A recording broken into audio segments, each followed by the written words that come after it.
Assalamualaikum warahmatullahi wabarakatuh. Om Swastiastu, Namo Buddhaya, dan salam kebajikan, serta salam sejahtera bagi kita semua. Bapak, Ibu, saudara-saudari sekalian, di hari yang istimewa ini, saya ingin mengucapkan selamat Hari Anak Nasional kepada anak-anak Indonesia yang saya banggakan. Hari ini, Jumat 23 Juli 2021, saya akan membawakan siaran pers PPKM dengan sedikit berbeda. Karena hari ini adalah hari spesial bagi anak-anak, saya akan melakukan tanya jawab dengan beberapa anak Indonesia tentang PPKM dan vaksinasi COVID-19. Dua topik yang bertujuan menekan penularan COVID-19 dan membuka peluang agar aktivitas masyarakat dapat berangsur dibuka kembali. Bapak, Ibu, saudara-saudari sekalian, Presiden Joko Widodo sudah mengumumkan bahwa anak-anak Indonesia harus dilindungi dari ancaman COVID-19. Pada Juni 2021, Badan Pengawas Obat dan Makanan atau Badan POM telah menyetujui kalau vaksin Sinovac dapat diberikan ke usia 12 sampai dengan 17 tahun. Sebelumnya, Badan POM juga mendapat saran dari Komite Penasehat Ahli Imunisasi Nasional atau ITAGI bahwa vaksinasi dapat diberikan bagi anak usia 12 hingga 17 tahun. Kemenkes telah membuat surat kepada seluruh dinas kesehatan kabupaten kota agar mengikutkan remaja pada program vaksinasi COVID-19. Dengan begitu, sasaran vaksinasi jadi bertambah.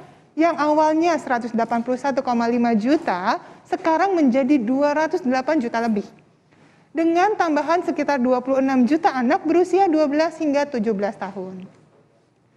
Bapak, Ibu, saudara-saudari sekalian, situasi lebih dari 80 juta anak Indonesia tidak sedang baik-baik saja. Sekitar 60 juta anak-anak Indonesia kehilangan masa indah di sekolah. Sebagian bahkan tidak bisa melakukan pembelajaran jarak jauh karena fasilitas yang tidak tersedia. Banyak yang kehilangan kesempatan untuk bermain dan mengenal alam terbuka. Di dunia maya pun ancaman masih ada. Masih banyak anak yang mengalami perundungan atau tindakan bully, diskriminasi, dan kekerasan verbal di media sosial. Beberapa anak kini terpuruk dalam kesulitan ekonomi keluarga karena orang tua yang terpaksa kehilangan pendapatan. Tekanan dan beban mental saat menjalani pandemi pasti tidak mudah bagi anak-anak Indonesia. Dan yang paling membuat sedih, beberapa dari anak Indonesia telah kehilangan orang tua mereka yang tidak dapat diselamatkan pada saat menderita COVID-19. Kami turut berduka cita atas kehilangan mereka dan mendoakan yang terbaik bagi mendiang ayah bunda yang mendahului kita semua. Dan semoga Tuhan memberikan kekuatan dan kesabaran bagi anak yang ditinggalkan. Meski dalam pandemi, saya ulangi, justru pada masa pandemi, anak Indonesia harus makin kita lindungi agar masa depan mereka, yaitu masa depan kita juga, jauh lebih baik. Dan itulah tema Hari Anak Nasional di tahun ini. Anak terlindungi, Indonesia maju. Saat pandemi ini, fasilitas untuk mencuci darahku sudah sangat bagus loh. Ditambah disediakannya air bersih dan mengalir, serta sabun. Sarana mencuci tangan ini sudah hampir tersebar di seluruh tempat loh, seperti mal, taman, sekolah, perpustakaan, dan lainnya. Pesan dari aku, jangan lupa untuk membiasakan untuk mencuci tangan dan sabun ya. Ini suaraku, suara anak Indonesia. Masa pandemi ini, kekebalan tubuh perlu kita tingkatkan. Mari sama-sama kita tetap menjaga protokol kesehatan, tetap menjaga jarak. Dapat informasi akurat dan informasi vaksin, bisa kirim keyword COVID-19 di chatbot YouReport yang dapat membantuku dalam proses belajar. Mengikuti kampanye penanaman pohon mangrove dari program Hari Lingkungan Hidup YouReport bulan lalu. Yuk bantu promosikan Stop Pernikahan Anak.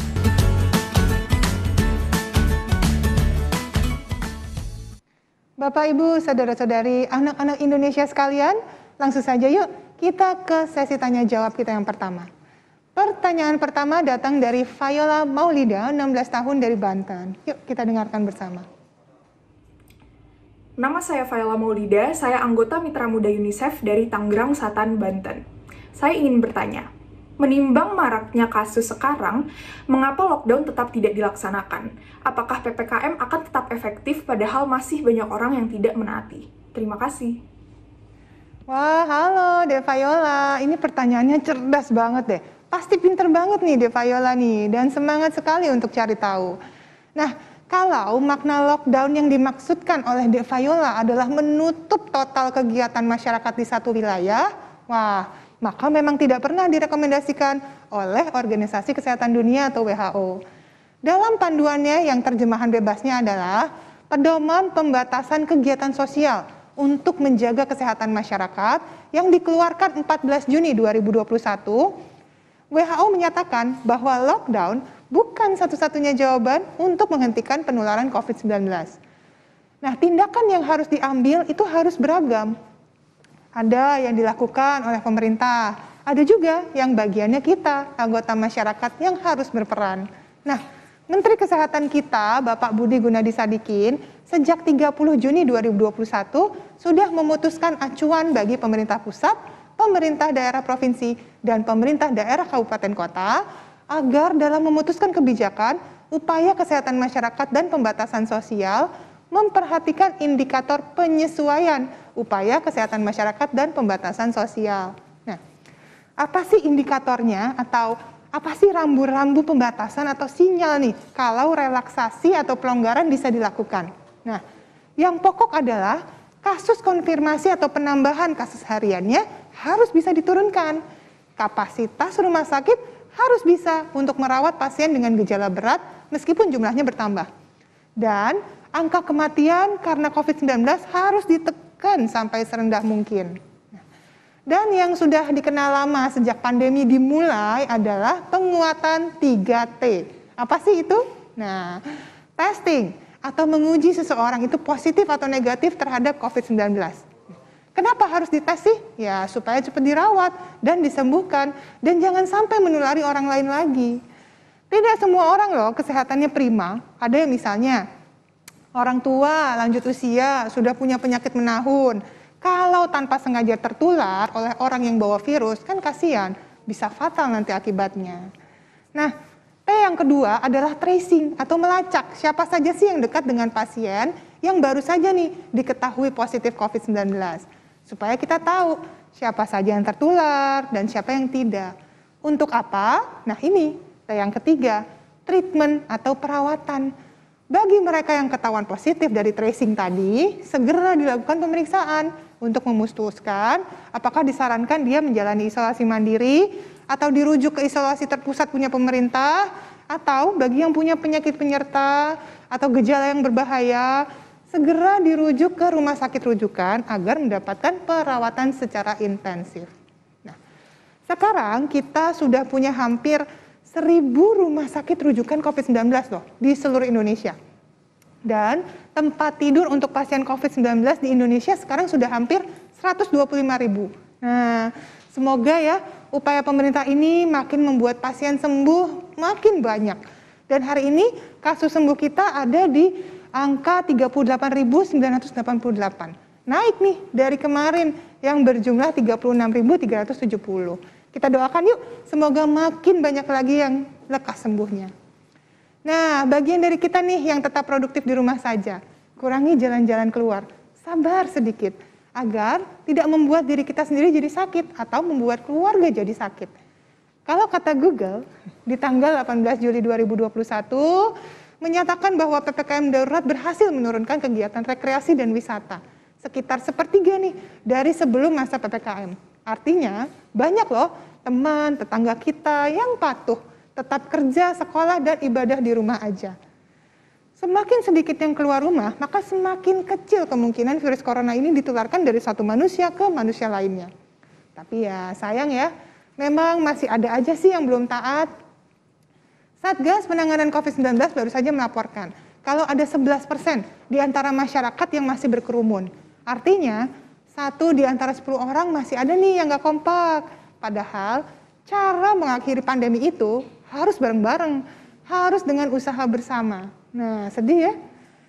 Padahal kan saya yakin Viola dan kawan-kawan sudah patuh dan disiplin ya. Ya, jadi yang kayak gini-gini tadi jangan dicontoh. Kita teruskan kebiasaan yang baik-baik saja ya, Viola ya. Karena kebaikan kan juga bisa menular ya.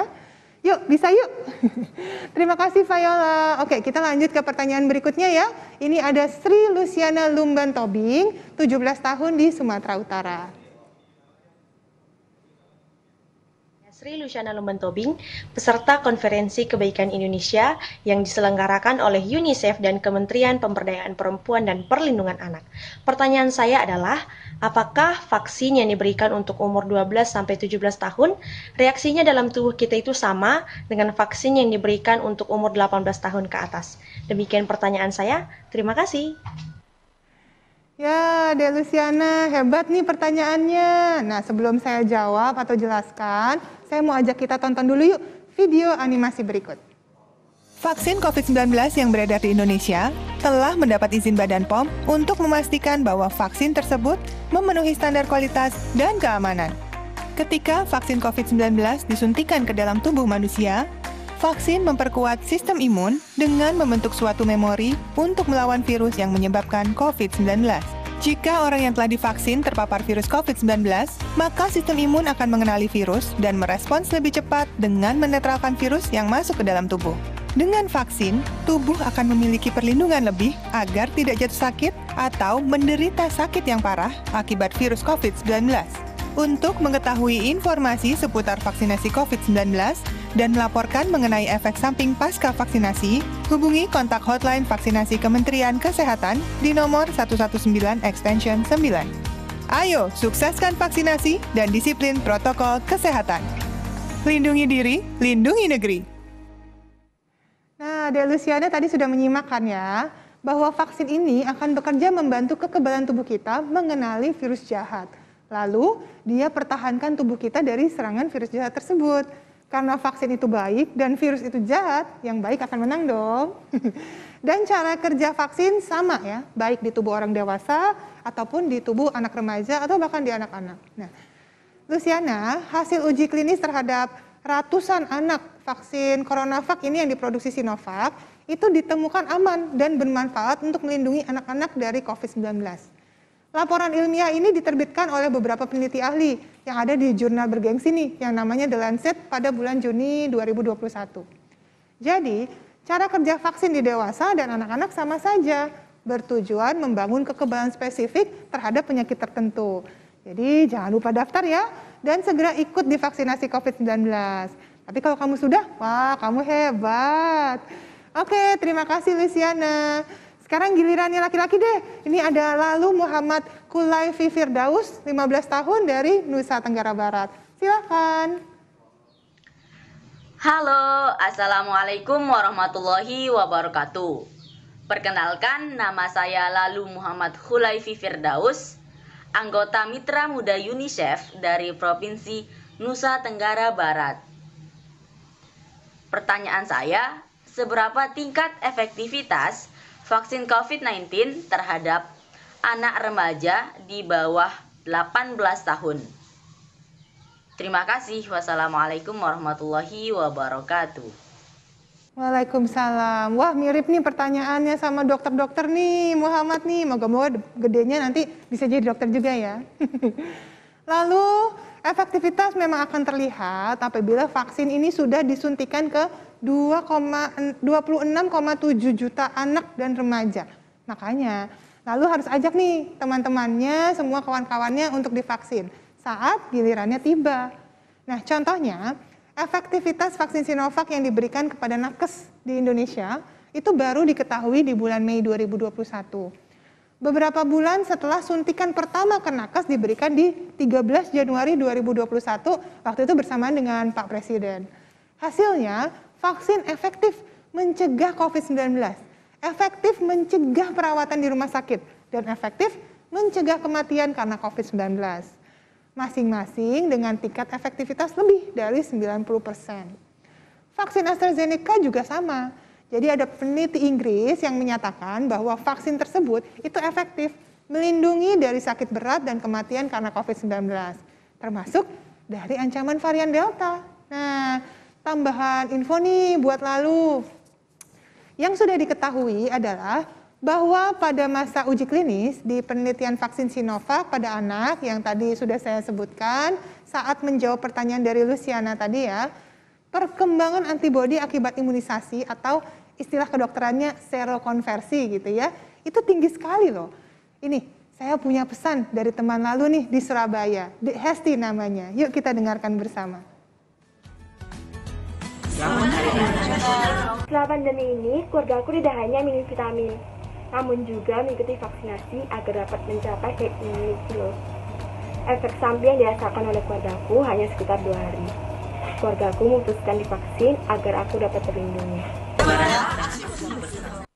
Nah, jadi lalu Muhammad segera divaksin ya, dan pastikan keluarganya juga sudah divaksin juga.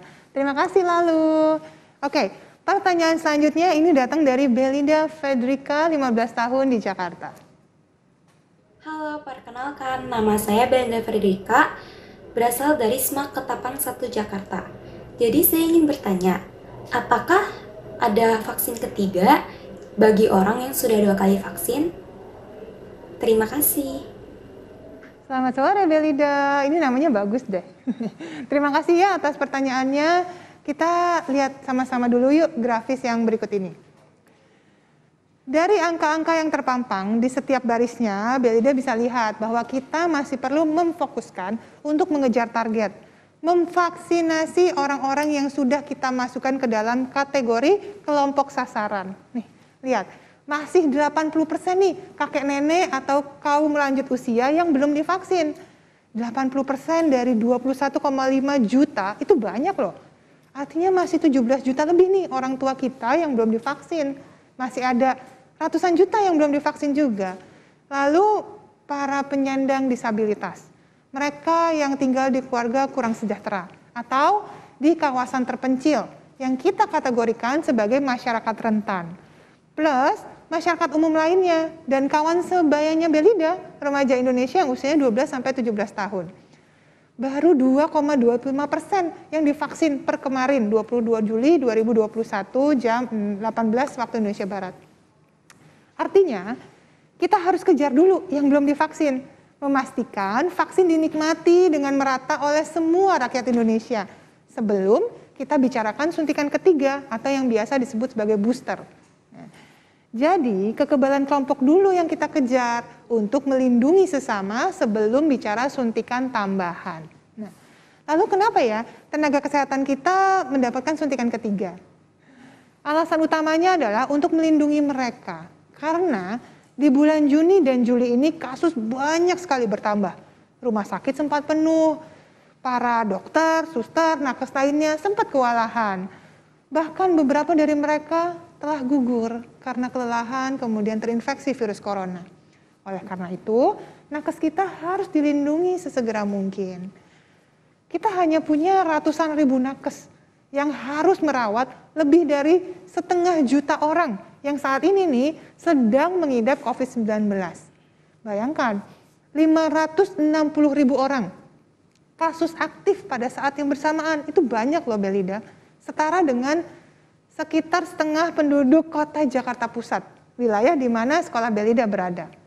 Jadi, kalau dokternya, suster, para medis, dan nakes kita lainnya semua tuh aman dari serangan virus COVID-19, varian baru ini apalagi, mereka akan lebih cepat menyembuhkan pasien yang jumlahnya ratusan ribu itu. Dan akhirnya, banyak nyawa termasuk nyawa mereka sendiri itu bisa diselamatkan. Jadi ya, yuk kita sukseskan dulu yuk vaksinasi untuk kelompok yang diprioritaskan, termasuk untuk remaja seperti Belinda. Ajak ya teman-temannya untuk divaksin. Dan ternyata Belinda juga ngajak temannya ya untuk tanya. Boleh deh, ini pertanyaan terakhir nih dari Rezon Reynaldo Ricci, 15 tahun yang sama-sama ada di Jakarta Pusat. Nama saya Rezon dari SMAK Ketapang 1 Jakarta. Saya ingin bertanya, dengan kondisi COVID di Indonesia sekarang ini, apa saja yang bisa kita lakukan sebagai pelajar agar keadaan bisa lebih baik? Wah, keren nih. Senang deh saya dengar pertanyaan dari anak muda Indonesia yang fokusnya bagaimana ya bisa ikut berpartisipasi dan mencari solusi. Wah, terima kasih ya Rezon atas pertanyaan yang hebat. Kalau gitu, Dr. Esa juga punya 3T nih untuk jawab pertanyaan Rezon. T yang pertama, tetap giat belajar. Meskipun belajarnya daring, sekolahnya online. Nah, Rezon tahu nggak?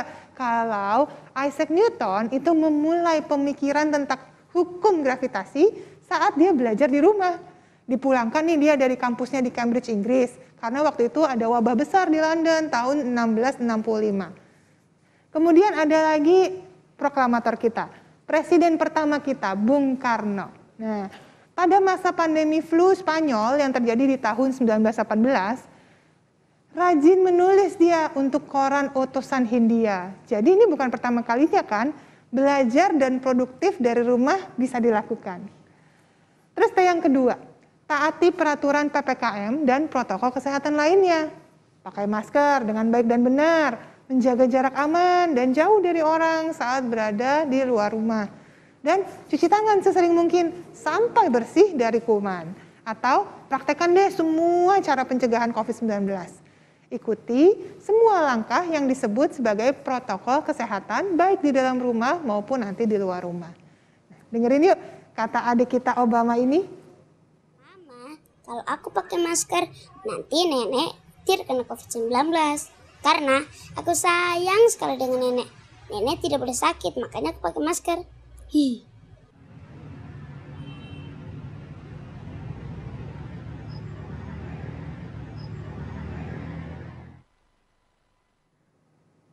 Pinter sekali ya Obamanya Indonesia nih, keren. Selain karena kata Obama, kita harus jaga nenek atau anggota keluarga lainnya supaya tidak sakit tertular COVID-19, Rezon juga bisa perhatikan grafis yang berikut ini.